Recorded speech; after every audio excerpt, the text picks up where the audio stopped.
What's up, everyone? Piscean here, bringing you a technical natal analysis with the help of AI agent Claude Anthropic. Please like, subscribe, comment, share if you dare, and care with peace and love.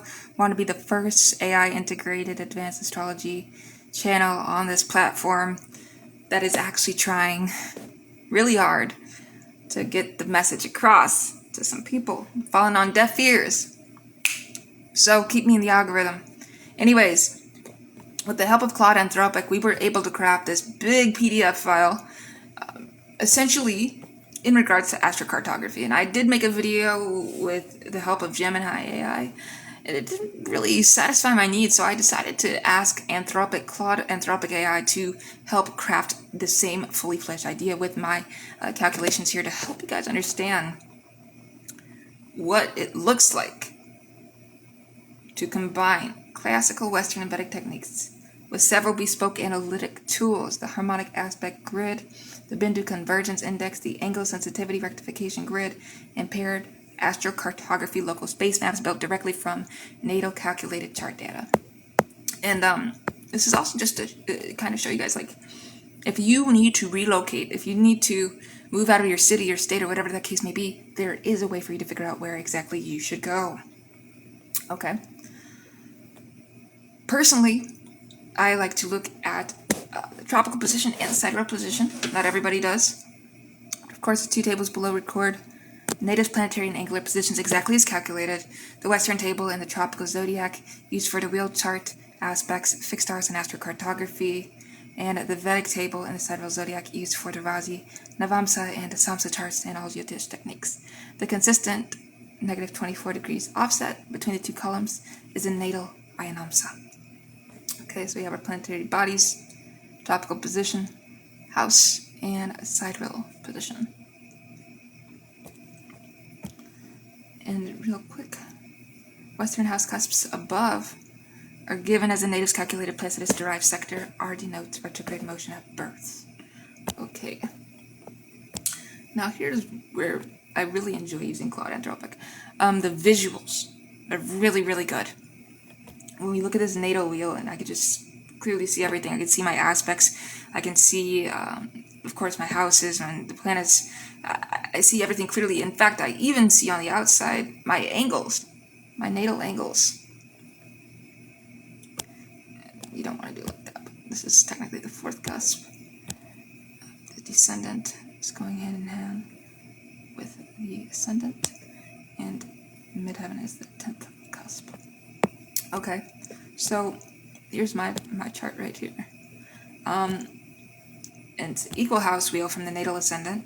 Taurus, 23 degrees 55, the major aspect line shown at the center. Right. I also want to look at the Vedic Razi chart and special points. And this is what that looks like here. Razi D1 chart, at least. Vedic sidereal Lahiri style whole sign houses, South Indian style Razi D1 chart, sidereal positions, whole sign houses from Taurus Lagna.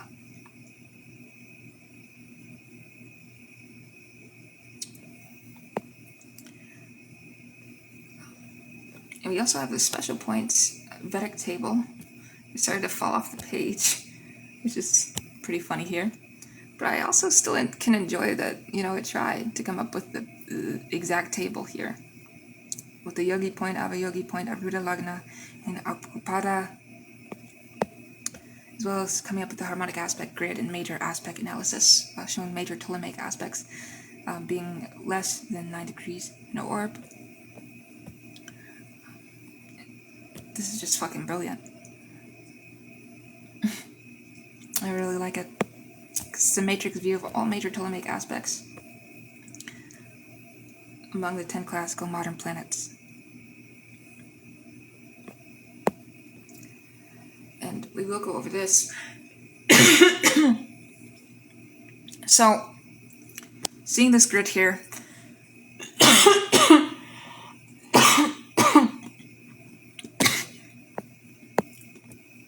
at least reading it as a whole, 3 clusters stand out.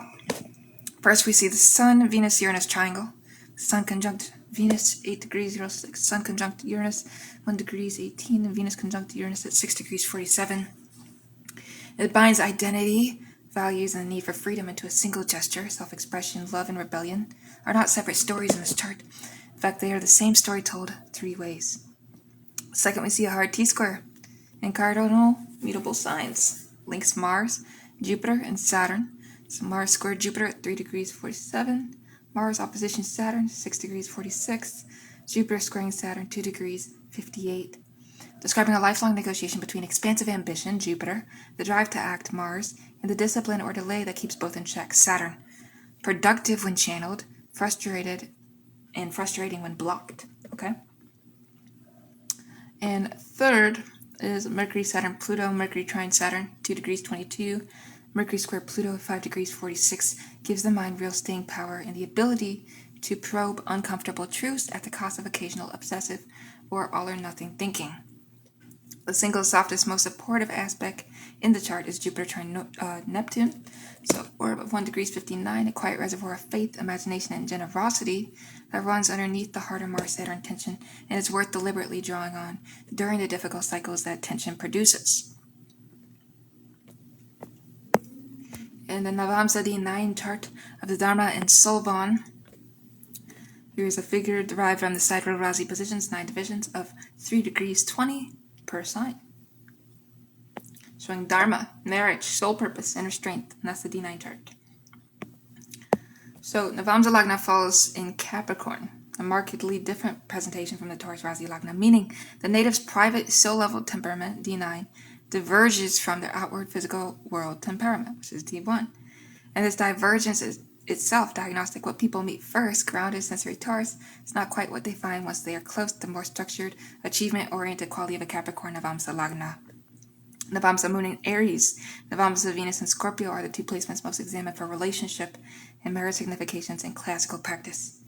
Here they fall in different elements from the Razi placements, which classically suggest the native's deeper emotional and romantic needs are more assertive and self-directed than the accommodating Libra moon of the birth chart alone would suggest.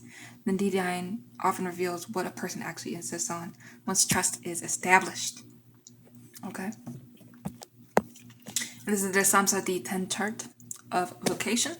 So career, vocation, public achievement, karma, and yoga. D10, the Samsa derived from the sidereal Razi positions, 10 divisions of 3 degrees per sign. So, the Dasamsa Lagna lands in Capricorn.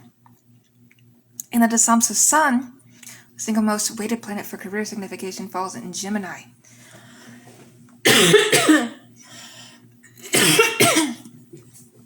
Excuse me. Read together with the Razi's Aquarius 10th house stellium. The D10 corroborates a vocational path that rewards original thinking, communication, aesthetic, or technical skill applied in public or network settings rather than solitary or strictly hierarchical work. The Samsa Saturn in Aquarius is worth tracking through Saturn's major dasha transit periods. In Geotish practice, this is where career-defining discipline, delay, or long arc responsibility tends to concentrate, often marking the sign whose themes must be mastered, however unglamorously, before public recognition consolidates.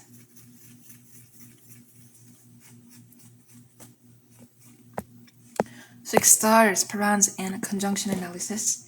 It's also going off the screen here, but we go over the fixed star, position, house, nature, and keyword. So for example, I have Algol on my ascendant, conjuncted actually. Alcyone as well, hitting that ascendant, Gemini. Sirius in the 3rd, Regulus in the 5th, Spica in the 6th, Zubin, Ishmaeli in the 6th, Antares in the 7th, and Vega in the 9th. Of course, most significant, I have Algol sitting at only 2 degrees 19 from the natal ascendant, because Algol is among the most intense fixed stars in tradition associated with confrontation, transformation, and the cannot look away quality of presence. This conjunction is flagged again below as a rectification trigger point. If the recorded birth time is even a few minutes late, the exact conjunction tightens further, and its behavioral signature should be weighted more heavily in verifying the chart. Next, we have the Ruda Lagna and the Yogi Avayogi axis, or The Aruda Lagna, or the AL system, describes how a person's life appears to others, the reputation image projected outward as distinct from the Razi chart's description of inner constitution, and the table below reproduces the native's full Aruda set. Alright, so AL A1 in the 4th house from the Lagna, public image, general reputation, and all the way down to A2, A3, A4, A5, A6, excuse me, A7, A8, A9, A10, A11, and UAL. So A2 is the 6th from Lagna, A3 is the 7th from Lagna, A4 is the 1st from Lagna, A5 is the 3rd from Lagna, A6 2nd from Lagna, A7 9th from Lagna, A8 11th from Lagna, A9 7th from Lagna, A10 6th from Lagna, A11 8th from Lagna, and UL is 4th from the Lagna. So AL and UL both landing in the 4th house is a notable repetition. The way this native is seen publicly, AL, and the way their committed partnerships are seen. UL both draw on the same well. Home, emotional roots, and private security. People are likely to describe this native and their relationships in terms of stability and having a foundation, whether or not that matches every internal experience described elsewhere in the chart. And then we look at yogi point, and its opposite, Savya yogi point. And for me, they both sit at energetic 29 degrees, the most urgent, last chance to learn the lesson degrees of the zodiac. It adds pressure and stakes to the harmony versus impulse axis Libra Aries that already appears through Libra Moon square Mars in the Western chart. So fortune here, for me, is earned through deliberate balance and squandered through impulsive shortcuts. All right, moving on to the Bindu Convergence Index, or the BCI. It's the original forecasting tool here. So what this is, the Bindu Convergence Index, or BCI, is an original square system built for this report. Each of the 12 tropical signs receives points from 3 layers. First is planets natally posited there, weighted by traditional strength and personal significance. While the second is a bonus for signs holding a planet in a tight major aspect, weighted by aspect type and orb. Third is a smaller bonus for signs carrying a fixed star contact. And the result is a single map of where this chart's psychic weight concentrates. Signs with the highest bars are the ones most likely to light up and produce noticeable life events when transits, progressions, directions, or dashas activate them. So here we have a Bindu Convergence Index sign activation map with the original synthesis metric across the 12 signs. Specifically for my chart, just in general what we see.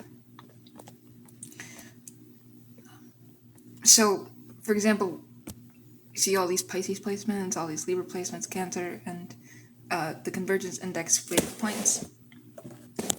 So, the 3 highest scoring signs are Pisces at 18.4 points, Libra at 16.8 points, and Cancer at 9.7 points.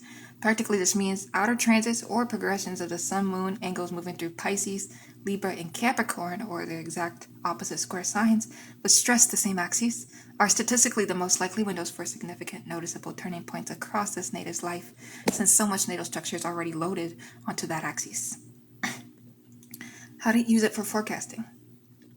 When a major transiting outer planet, whether it's Saturn, Uranus, Neptune, or Pluto, or a solar arc-directed angle, crosses one of the high-scoring signs above, especially at the same degree as a natal planet already sitting there, treat that window as elevated probability for visible change and cross-reference it against the rectification grid in section X to make sure the angle timing used is accurate. Angle sensitivity rectification grid, another original technique here. Shout out Claude Anthropic. What this is, because the ascendant and midheaven move quickly, roughly 1 degree every 4 minutes of clock time at this latitude, a birth time that is off by even a few minutes can shift the exact degree of the angles, and thus which fixed stars, aspects, or sign boundaries they touch. This grid recalculates the ascendant and midheaven across a 2-hour window around the stated birth time, for me 9:53 a.m., so the native or a rectifier can see exactly how sensitive this chart is, or the chart in general, and where the nearest quote-unquote trigger degrees fall. Ascendant and midheaven drift as a function of birth time offset with fixed star trigger lines, rectification angle sensitivity grid here. It's how the ascendant midheaven shift with small changes in recorded birth time. The ascendant ecliptic degree, tropical 0 degrees equals Aries.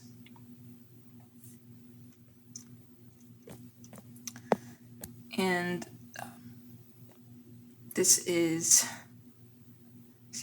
what I was talking about. I was talking about the ascendant midheaven drift as a function of birth time offset with fixed star trigger lines. This chart here. This is just the rectification angle sensitivity grid, but also birth time offset from stated time 9:53 a.m. minutes, okay?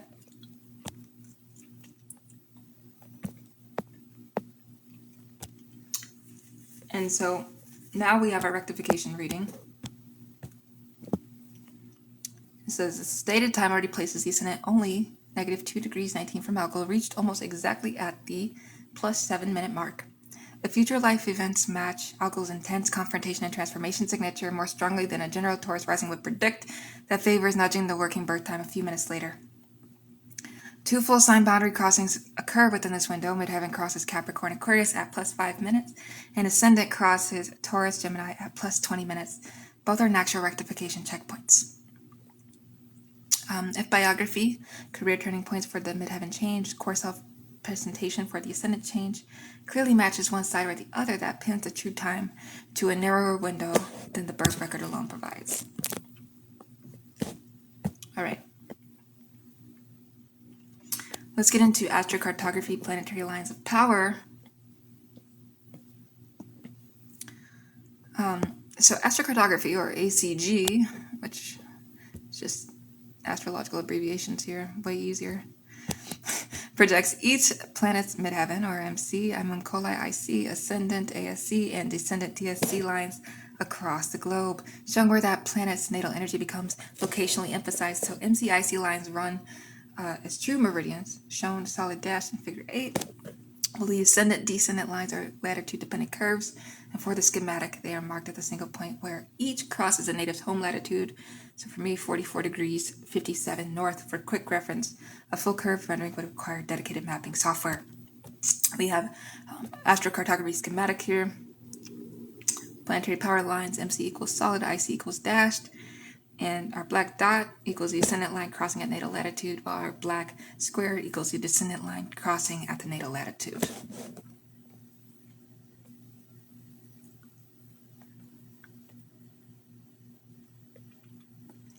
So this astrocartography schematic, or ACG schematic, continents are illustrative blocks, not precise coastlines. All right. Now, going over the standout lines we see. The Venus MC line runs through the Eastern Pacific, Western, South America corridor. And the Jupiter MC line crosses East Asia. Both are classic go there to be seen favorite blue lines for relationship ease and opportunity growth, respectively. The Saturn MC line crosses through East Asia as well at a different longitude band, which in ACG practice often means real achievement in that region comes bundled with real workload and responsibility. The Pluto and Mars MC lines both run through the South Pacific and Eastern Africa, Middle East, flagging those longitudes as intensifying, useful for deliberate growth or major transformation work, less so for rest.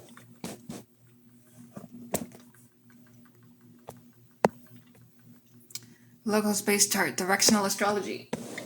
So, where ACG maps lines across the whole globe, local space keeps the native fixed at the birthplace and reads each planet as a compass bearing outward from that point at the moment of birth. Useful for choosing a moving or travel direction, orienting a home or workspace, or simply understanding which real-world direction each planetary energy is symbolically pulling towards. So here's a local space chart with planetary directions from the birthplace, our black circle being above horizon, and our upside down triangle being below the horizon at the birth moment. So local space compass. Azimuths measured from where I was born, city, state, at the birth moment.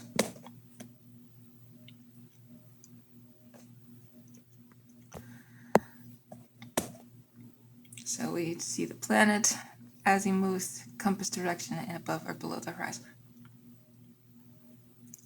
So for me specifically, I have Sun above the horizon in my natal chart, Moon below the horizon in my natal, Mercury is above the horizon, Venus is above the horizon, Mars above the horizon, Jupiter is below the horizon, Saturn's below the horizon, Uranus is above the horizon, Neptune's above the horizon, and Pluto's above the horizon.